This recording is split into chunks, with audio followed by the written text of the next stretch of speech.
Kasi kung magpapakita tayo ng weakness o weak tayo as a business owner, delikado ang negosyo natin.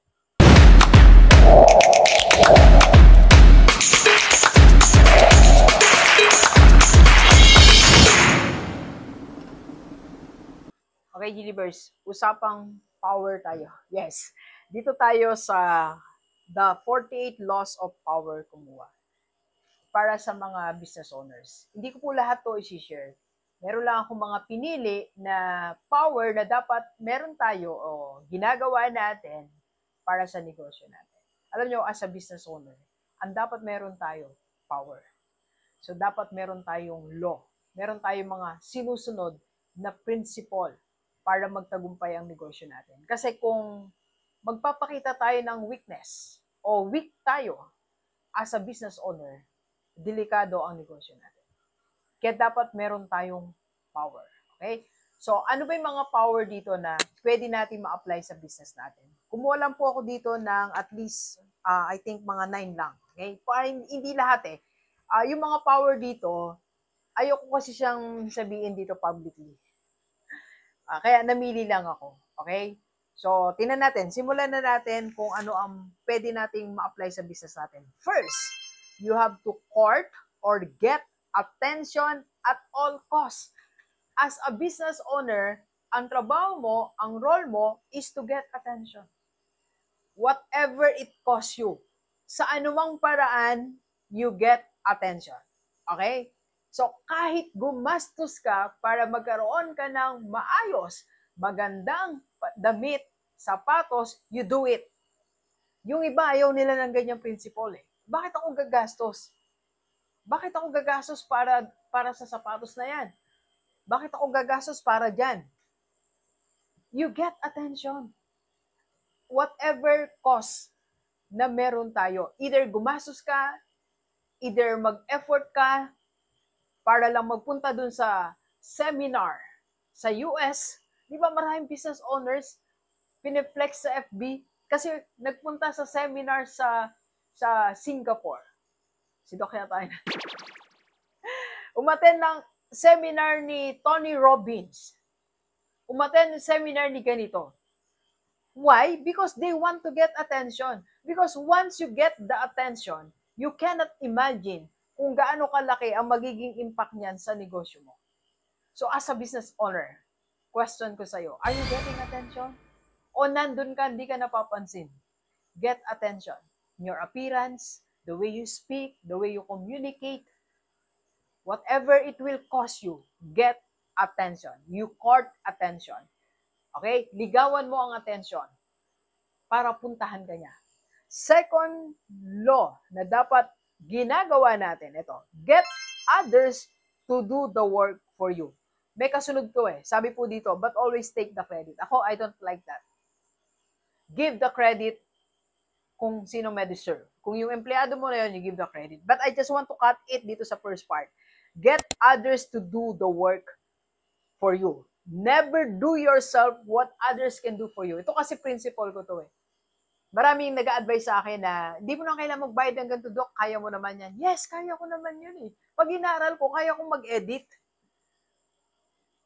Pag inaral ko naman, kaya ko naman mag-post sa YouTube, sa Facebook. Yes, kaya ko namang mag-encode, kaya kong mag-close ng deal, kaya kong makipag-usap ng matagalan, kaya ko lahat yan. But I'm not doing all of these things. Okay? I just want to pay people. Because I want to give time to the things that I'm genius. Okay? To the things that I can do it very well. I don't need to undergo training. I don't need a mentor to do this thing. So, as a business owner, dun ka mag-concentrate kung saan ka genius. Kung saan ka magaling. Kung talagang magaling ka sa FB ads, dyan ka sa FB ads. Kung talagang magaling kang mag-close ng deal, dyan ka to close the deal. Pay other people to do the errands, to buy for the things that you need. Okay? So, you have to get other people to do the things na kaya naman nilang gawin. Kung kaya mong ibayad. Pag hindi kaya, alam mo ikaw dapat may kakayanan, you do it. Like for example, alin lang di ko binabayad sa transaksyon namin. Example tayo, sa lahat mga nag-inquire sa Kaiser, hindi ako nagbabayad para i-connect ka sa sales team ko. Ako mismo yun.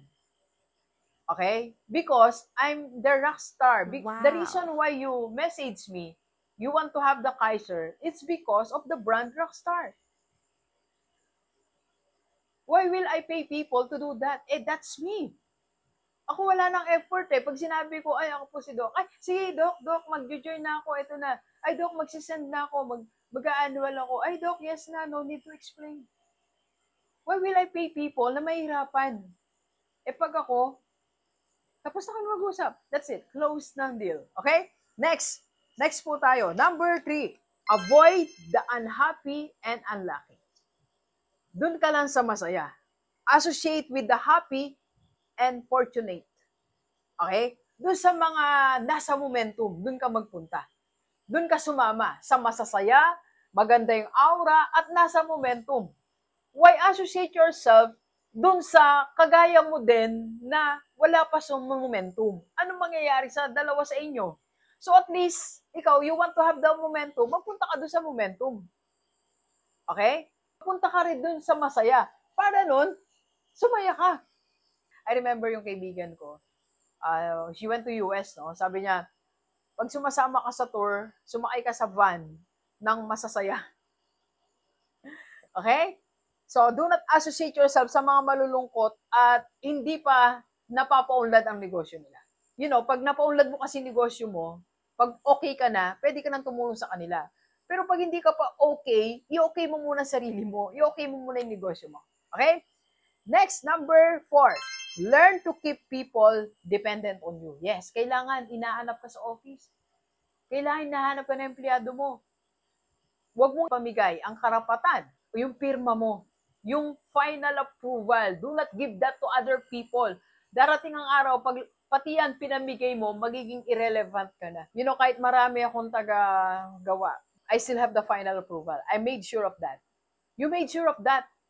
That your leaders, your members, your sales, your marketing, your employees, your department heads are dependent still on you. Okay? Next tayo.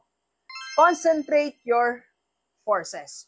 So yung energy mo, yung lahat ng meron ka, ilagay mo dun sa strongest point. Okay? So for example, yung magaling na magaling talaga yung marketing head mo. So lagyan mo pa siya ng resources. Sayang yung galing niya eh. Pag di mo finance, sobrang galing nung salesperson mo na to. Madali siya makaklose. Ba't di mo siya bigyan ng kotse?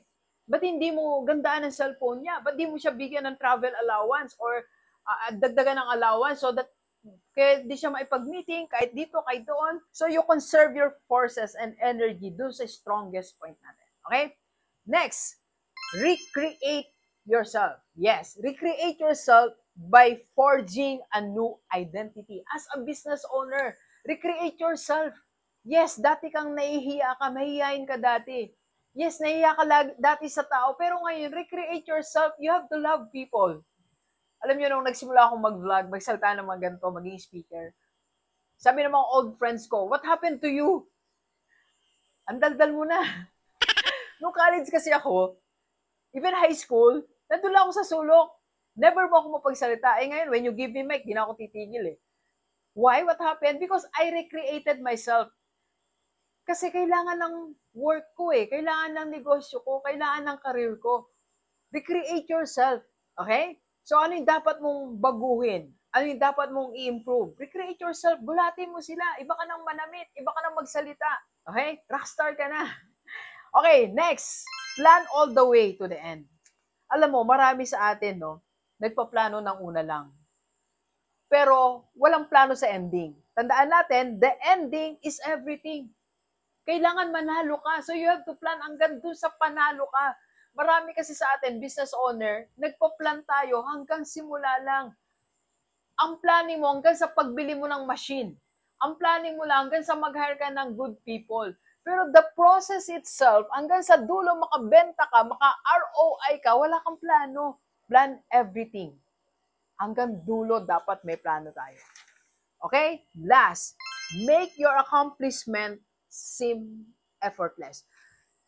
You know, as a business owner, marami tayong hirap na pinagdadaanan eh. Pero, your actions must seem natural and executed with ease. Yung easy lang ba? Yung di ba, na gano'n nakikita natin matatagumpay na tao, mga billionaires, pag nakita mo si Zuckerberg, relax, di ba? Pag nakita mo si Bill Gates, relax. Pag nakita mo si Elon Musk, relax. Nagsasayaw pa sa stage.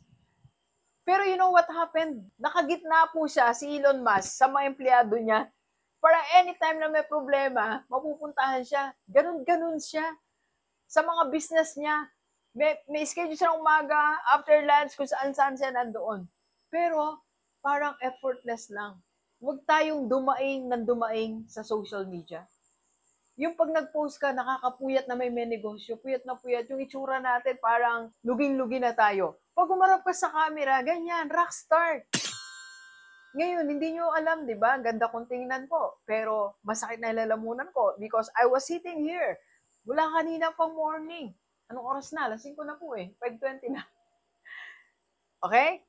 So, you do not show people you are too much tired. You should not show people your weakness, what you are going through, your pain, hindi pinapakita yan sa social media. Okay? Alright, Believers, marami pa ditong power, siguro mag-part tayo. But anyway, by invitation, meron tayo ngayon seminar and coaching na ongoing from chaos to clarity. So, kung gusto mong mag-avail niyan, PM mo lang ako sa personal FB ko. And if you want to advertise your business, PM lang sa personal FB ko. Okay? Yan po ang personal FB. And again, if you want to have the Kaiser para makausap mo si Doc, Kaiser Tinman, may healthcare life protection investment. PM na sa personal FB ko. Let's go. Kape po tayo, kape.